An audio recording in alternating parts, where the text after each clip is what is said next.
Welcome to the Wealth Without Wall Street podcast, your guide to understanding how to get out of the Wall Street rat race and start your own mailbox money lifestyle. Now, don't let these handsome Southern draws fool you. These financial minds are teaching our country to enhance savings, increase cash flow, and create passive income, all without the help of Wall Street. Are you ready to break through? Now here are your hosts, Russ Morgan and Joey Mure. Welcome. This is the Wealth Without Wall Street podcast. Your host, Joey, the Italian Stallion Mure, joined as always by Russ, the Idea Guy Morgan. All right, Russ, this is our book review on Becoming Your Own Banker by R. Nelson Nash. And I feel like we're about to just blow people's minds right now. What do you think? Well, I think that this is going to be just some deeper insight into what was happening with Nelson, how he came up with some of these concepts. It's always interesting to me as we got to spend a lot of time with him personally because we lived here in Birmingham, right in our backyard. Those, lunches over a hamburger and a Coke allowed us to peer into a lot of how this book was created. And today's part, we're diving into the equipment financing section. We just got finished talking about how we should have our premiums equal our income. And that was a really tough one for us early on. But this was a fun one for me, Joey, because it got into the numbers. It really showed me how Nelson was saying you can use these insurance policies to do things in business or investment. Okay, so Russ, first time you read this, what was your take on it? This specific section? Yeah, just this. I'm just saying this specific section. I was like, yes, finally, numbers. Let's do it. I told somebody the other day when I started reading Nelson's book, I'm like, I thought this was a financial book. Yeah. And the first half is all about me and like human problems and the issues that we're all facing. So we finally get to this equipment financing example. This is page 51 through 64 in case you're trying to follow us in the book. And I was like, this is what I'm talking about. Yeah. You know me. I got to see the numbers. Well, we are the typical entrepreneur, right? Our brains need information and we need it fast because we want to operate fast. And we also, I think this is a great section because Nelson is speaking to an entrepreneur right here. He's literally talking to us. He's Absolutely. saying, okay, knuckleheads, you're good at making money, but you're not so good at keeping it. And he takes people through. And I will say the first probably 20 times I went through this, and if you go and listen to a lot of other commentary on this section, Joey, there's one thing I think is often overlooked, and it is the conversation that Nelson is having with this entrepreneur, which we later found out was a nephew of his. It doesn't show it in the book, but that was just some of those sidebar conversations we were having. And he would tell us this, but he's really early on, he's having a conversation with his nephew and saying, okay, I know you're making good money. You're in the logging business. I was in the forestry business. I know how life will go. You'll be 65 before you know it. You'll be tired. You won't want to keep doing this business, but yet you won't have an income stream. You're not like your dad who maybe worked at a company and had a pension plan. Right. You better start taking some money and setting it off to the side. And that is often overlooked about this chapter, Joey. Oh, yeah, no doubt. This guy's 30 years old at the time of the conversation. So he's lived enough to realize that, man, I love what I'm doing. I'm kind of fired up. But at the same time, like, does this continue on forever? Like, there's got to be a way out. And I love how Nelson kind of walked him through in a logical format. So he starts with something as simple as, okay, you got to put some money away. Let's just see what $40,000 a year would do for you for the next 4 years. Let's just look. I mean, don't look really, really far in the future. Just give me 4 years. Okay. So he gives him a small bite and he says, what does that 4 years, that $40,000 a year, if you can just set that aside, what will this policy produce for you? Yeah, I mean, when you think about that, I mean, the financial institutions, the large corporations, they use insurance companies to create pension plans, and those are usually built under annuities. So a life insurance policy could be created in a way that would spit out an income stream very similar to an annuity. And he did. He, like you said, he just showed him 4 years. Now, we know Nelson. There was no way Nelson would have ever wanted him to only save money for 4 years, because one of his first things in the whole process of infinite banking, he has several principles, but the very first one was always, you got to think long range. But absolutely, in this part, he knew he was talking to a 30-year-old logger. He knew he was just trying to get him to take one small bite. He was biting into an elephant, right? And just didn't want him to be overwhelmed. And he says, 4 years, do this for 4 years.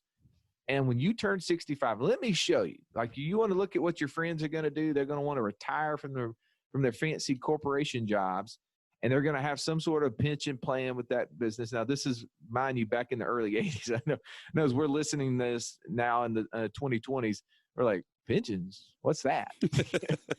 You have to we don't even know how to spell pensions. You have to go to Google to figure out what that means.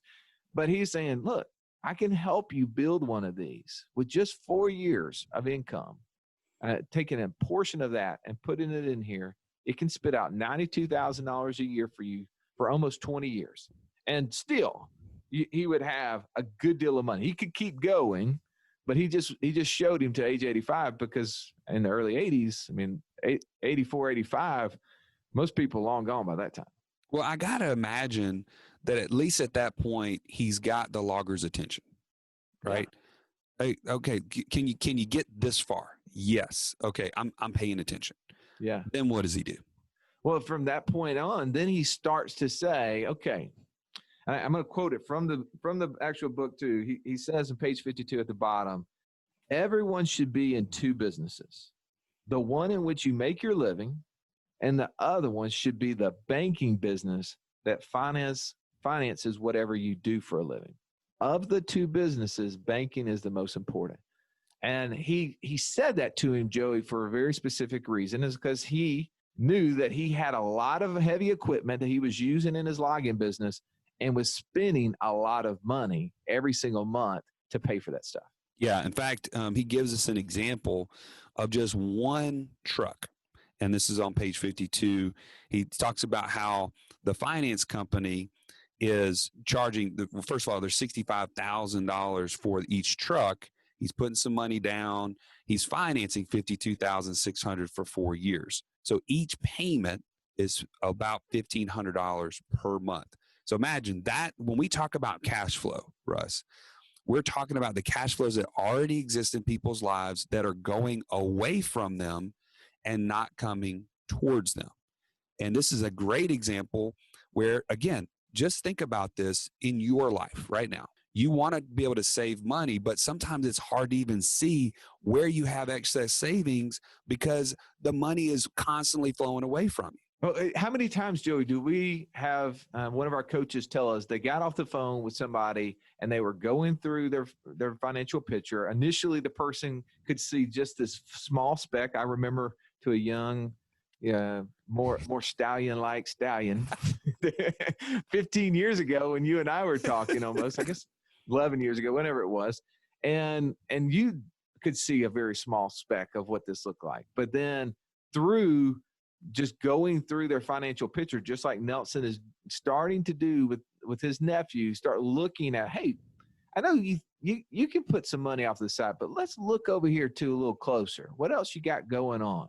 Oh, you got $1,500 a month going out the door every single month for one of these big logging trucks. How many of those logging trucks you got? Oh, I got 4 of those trucks. Ah, you got anything else? Oh yeah, I got 2 big tractors. Ooh. What about I've got a big tree shear.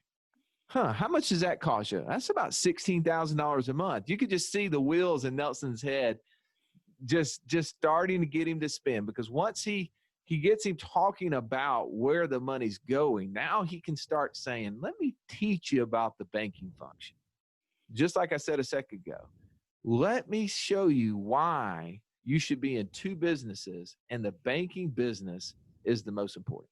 And by the way, just as a sidebar here, Russ, when I read this book for the first time, maybe the first couple times, when I got to this point, it was kind of like I finally said, okay, yeah, I'm with you. I buy in to the idea of being in the banking business. Because up to this point, I think I was just kind of like, yeah, I like this life insurance thing. It's safe. It's predictable. It's tax free. It's got all these things I like about it, but I just I don't quite get this whole idea of the banking function. Like, it almost sounded to me like this big, heavy gate that I had to figure out, how to do paperwork and keep up with all the loans and this and that. And like, it seemed like too much to worry about. Me, like if it gets beyond a certain level, I'm just like, I'm tapped out. I'm not doing that. Imagine the nephew, the logger, right? Imagine, I know a couple people have been in this industry and are in this industry, and they're sophisticated individuals in their own way, right? But a lot of them, at least the common theme that I have found through those conversations, is they just love the simplicity of the work that they're doing. Absolutely. They love getting outdoors. They love using their hands. They know, I can cut a tree down. I can take the tree. I can sell it over here. Here's the delta between, right? They don't want to get caught up in the minutia. Well, can you imagine him explaining some of these simple things?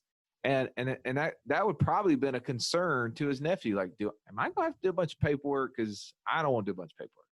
And he's going to quickly show him, no, you don't have to do a bunch of paperwork, but let me show you the value of what we're talking about. Yeah, and that's what I was going to say. That was the light bulb for me. It was like, I can't afford not to figure this out. And I think that was a realization I came to. All right, so he quickly uncovers, after talking to his nephew, that he's got $16,000 a month going out the door in principal and interest for all of this heavy equipment. And he says, all right, let's just break down one of those things. Let's just start with this truck that Joey just explained. You got a truck that you're buying, this big, huge, imagine these big, huge Peterbilt 18-wheeler type trucks you see carrying long logs on. So how much one of those costs? Costs $65,000. Okay.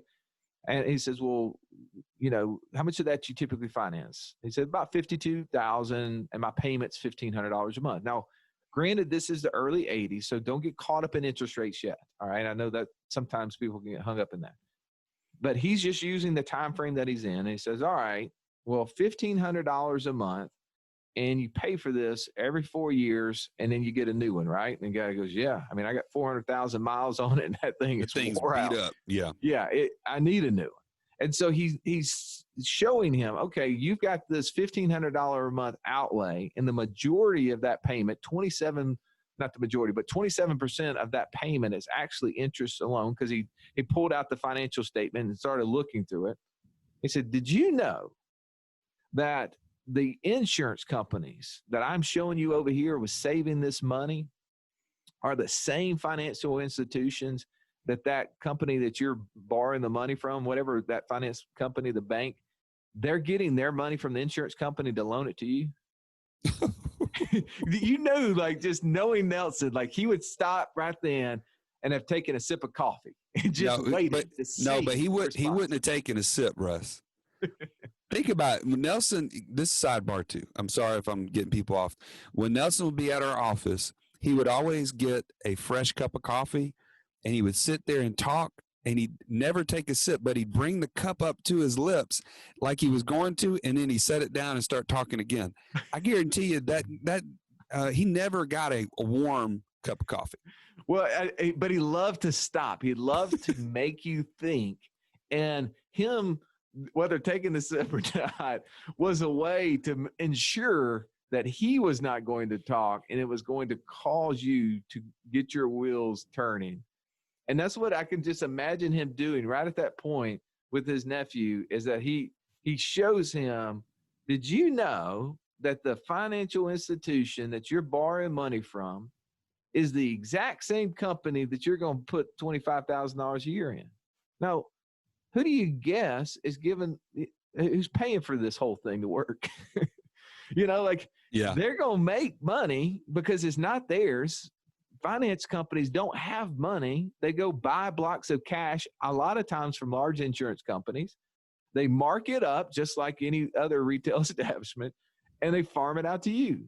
So out of that $1,500 a month you're paying them, a good chunk of that they're going to keep, and the rest of it they're going to forward back to this insurance company over here. Well, just like any good entrepreneur, he starts to put together the pieces here, right? He says, wait a minute, 1 + 1 = 2. There's somebody over here that has the money. There's somebody between me and the money, and they're charging me more for it.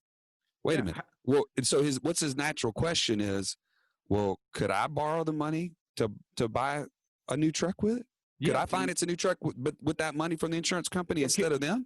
Can I just go straight to the same insurance company and borrow the money from them and not borrow it from the finance company and pay the markup? Yeah, he says, of course he can borrow it. And I love that because it's kind of like, wait a minute, I'm starting to be empowered here, which I love that because we're always talking about your first step to financial freedom is what? Take control of your finances. Don't allow someone else to be in the position of banking for you.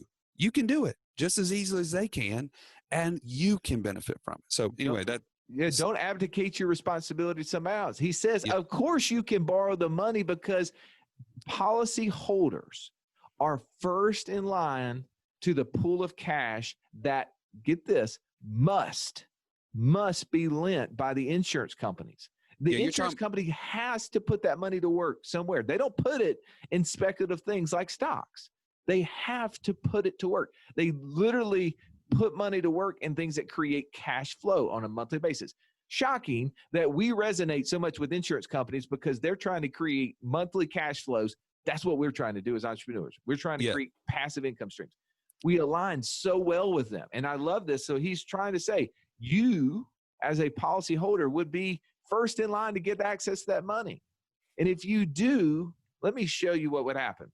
So Joey, we flip over here. We said a second ago, we're recap. He was showing him an example where he's putting in $40,000 a year for 4 years. Yeah. And at the end of 4 years, he has roughly $160,000. And he says, all right, let's just pretend you didn't put another dollar in this. Now, this is back in 2000. This illustration was done. Now, we're 20 years from now. And we'll talk about this later on. But the illustrations today, obviously, rates have changed dramatically over the last 20 years. And so the same results won't happen. But don't get caught up in that. Just see. I want you to see what's happening because on a scale, they're still going to pertain to today's examples. You're going to have to put a little more capital in to get the same results.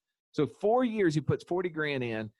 He fast forwards down to the guy's age 65, right? That's 35 years. And he says, all right, let's show what you could take out of this every year and not reduce the capital in the contract. And that was $92,000 a year. All right, but if you got this one truck here that you're paying $1,500 a month for, that cost you $52,600, what if you went to the insurance company and took out $52,600, bought your truck, and then didn't steal the peas?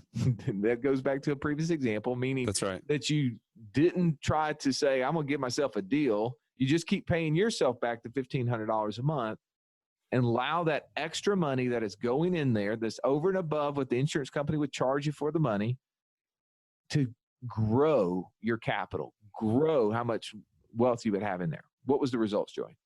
So he ends up at the same time frame, right? 36 years later, he starts pulling out $125,000 a year in that passive income from the very same policy just by running the purchase of that one truck every 4 years through his own policy. All right. So for real simple math, because we know that the numbers, the dollar figures will change, but that's a little over 25% increase in his retirement income, right? Or passive income from doing one truck through his system.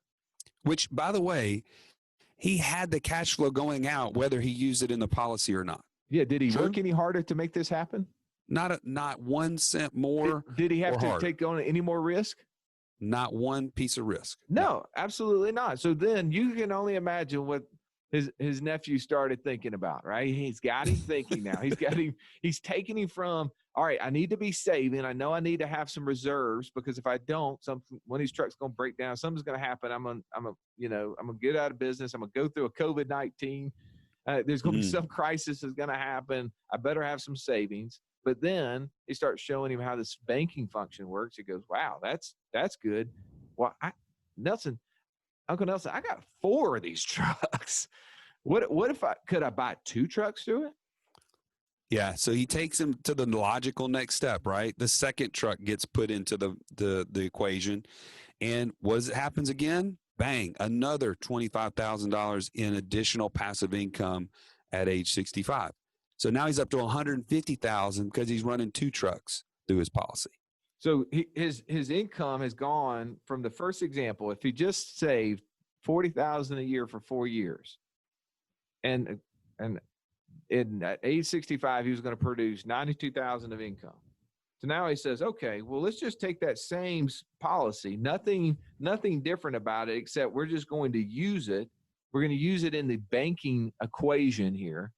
And now I'm going to be able to increase your income from 92,000 to 150. So I'm sitting here on my calculator. That's a 63% increase in income just from running 2 of the trucks that you are already paying for through a financial institution and just cutting them out of the equation and doing yourself.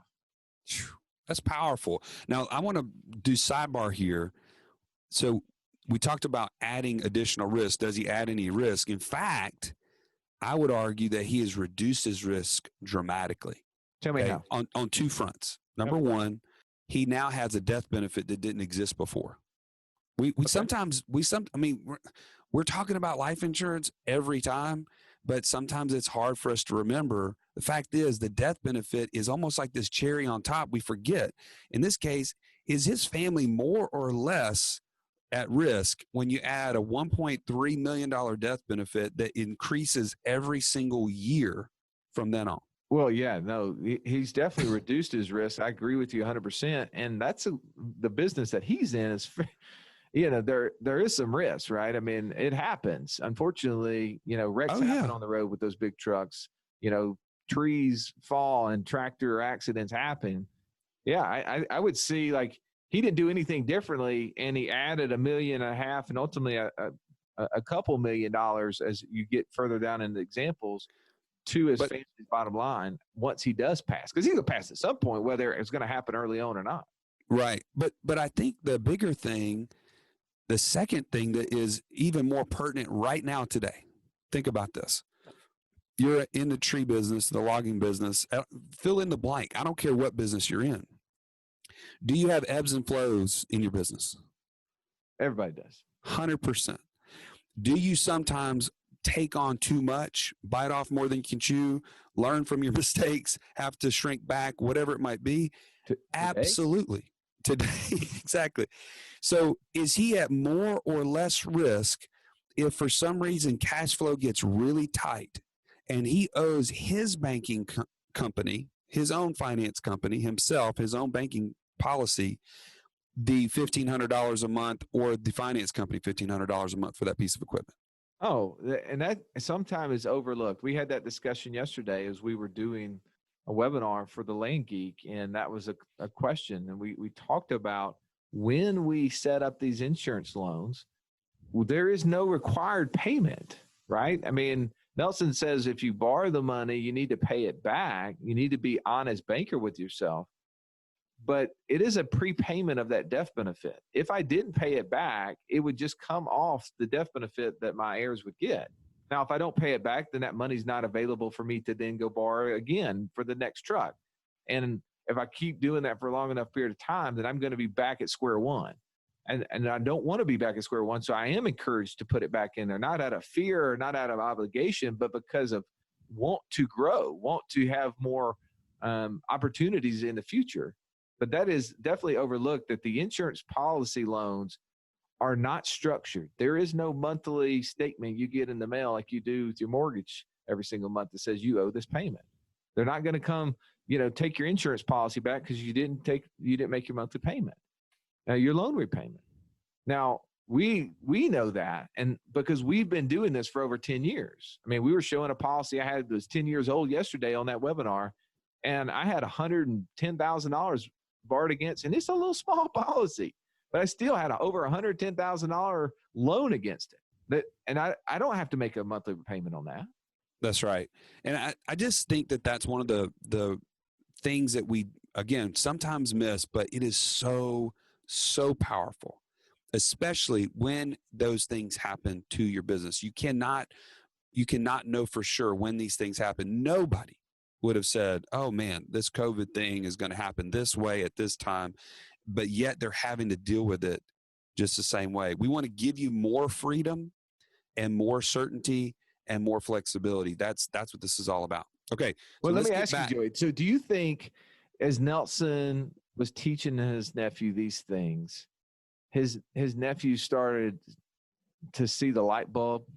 Oh, no doubt. I mean, he kept asking for the next one and the next one and the next one. Well, and I can't every time he imagine where went it on, ended up. and we could keep going through this. I mean, I want you to go get a copy of this book, and you can look through the numbers. You can see how ultimately he got to a point where it had increased his income from $92,000 all the way up to $225,000. I mean, that's crazy. That's like over 150% that he'd increase his income just by just changing the direction in which his payments were going through. And yes, interest rates have changed today, but you and I see this, and we know that we see clients who are using these policies, whether it to be buying an asset and taking that flow of income and now running it through here instead of a checking account, and putting it in something that's going to be losing money to inflation as time goes on. Or we've seen people, take over high interest rate debt. I mean, Joey, is it out of hand to this example? I think Nelson showed the commercial banking business was doing pretty well off of him. I think it was about a 15% loan. That's But right. is it out of hand to find somebody right now who's paying 15 to 20% on something?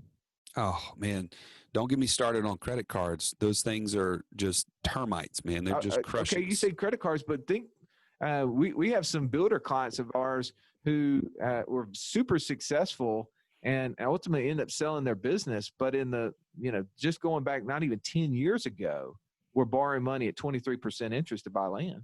Yeah, that's opportunity right there. They knew that the 23% was a drop in the bucket compared to what it was going to turn into. Right. So absolutely, they use their policies for that. But what I'm saying is that high interest rates exist all over the place.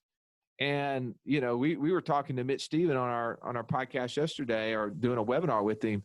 And he was saying that people will go buy mobile homes, or they'll go buy couches, and they'll finance them at 0% interest, same as cash, a $7,000 couch. And he's like, do you think the couch is really worth $7,000?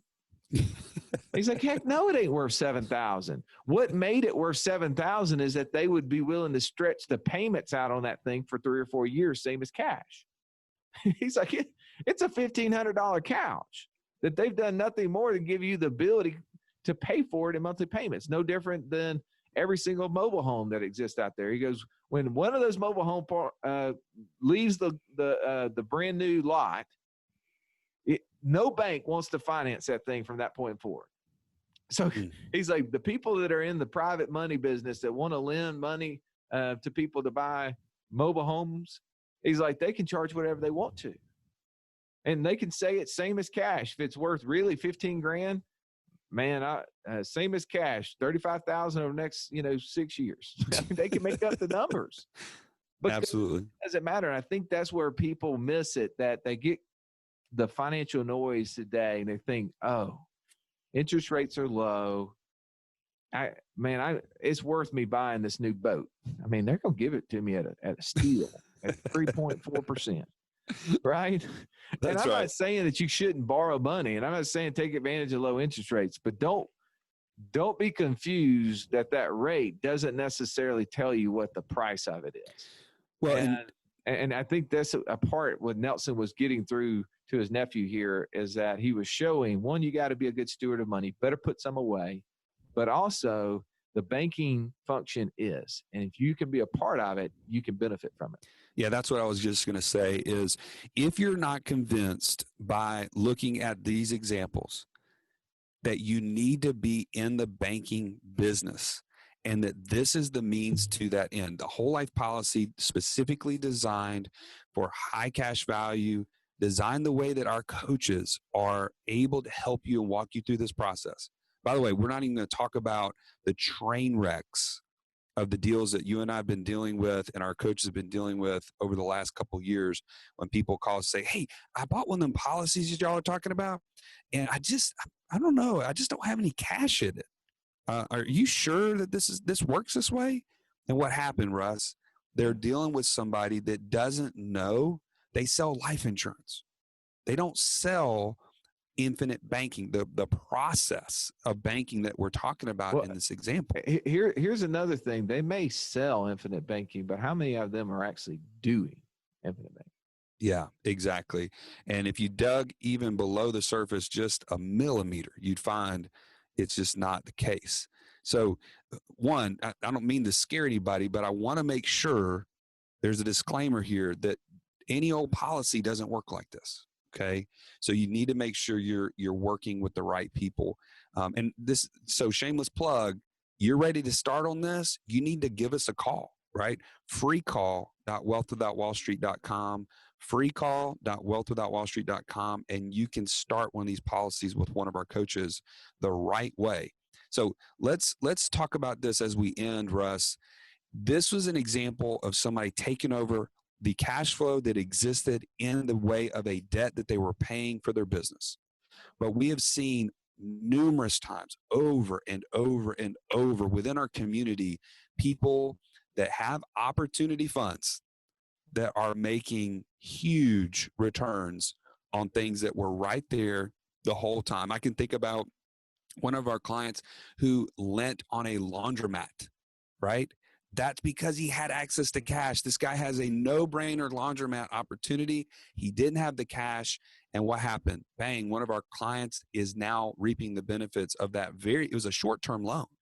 But man, he was in the right place, had the access to cash. Well, That's you huge. think about we did a car loan not too many years ago for I don't even know what the interest rate is. I'm almost ashamed to even bring it up, because when you do the ultimate math, it was about a couple 100%, because we didn't put any of our money in the deal. We borrowed against our insurance policies. But yes, this is an opportunity. I'm going to read from the last page that we were covering here, which is page 63. Nelson says, this is an exercise in imagination, reason, logic, and prophecy. And he goes on to clarify, because we talked about a lot of numbers, and there's sometimes people get hung up in numbers. And he says, look, none of the figures you're going to see here are set in concrete. They will vary with interest rates and how you treat the system. Your behavior in managing the system is the most important factor in the entire equation. And we know that to be true, that this is a tool. We interviewed Jay Massey, and I love the way he says this, that I can give you an expert tool, but that doesn't mean you will use them expertly. And that is the same thing that you were just getting across a second ago, is that you can buy this expert tool, but not see the same results as others. And we created a whole community, a whole subgroup in our community focused to all things in the infinite banking concept. And we invite you not only to reach out to one of our coaches, as Joey said before, but also come into our community. Go to community.wealthwithoutwallstreet.com and sign up. Get in there and get in the All Things IBC community. Let's start helping you get closer to your ultimate objective, which is financial freedom. That's when we have more passive income than we have monthly expenses, and we're using expert tools expertly. So thank you so much for joining us today. Stallion, thanks for bringing it again from the dorms of the closet in the Mure house. This has been good. And I think we had a lot better audio. I came into the office today for this, and we hope that every one of you are staying healthy, and we always appreciate you. Have an awesome day. See you on the next show. Joey, if I wanted to be an expert, I'm maybe not an expert, but I still wanted to be knowledgeable on the whole concept of the infinite banking process. And I went to community.wealthwithoutwallstreet.com. I got access for free because that's what you gave me, because I'm listening to this podcast. What would I do in there in order to learn more? Simple as pie. Go to the left-hand side, click on courses, and there you can find Infinite Banking 101 and Infinite Banking 201. Can't wait to see you on the inside. That is at community.wealthwithoutwallstreet.com. This has been the Wealth Without Wall Street podcast. Don't forget to subscribe to the show to break free of the Wall Street mindset and begin building wealth on your own terms in places you understand so that your wealth will never run dry.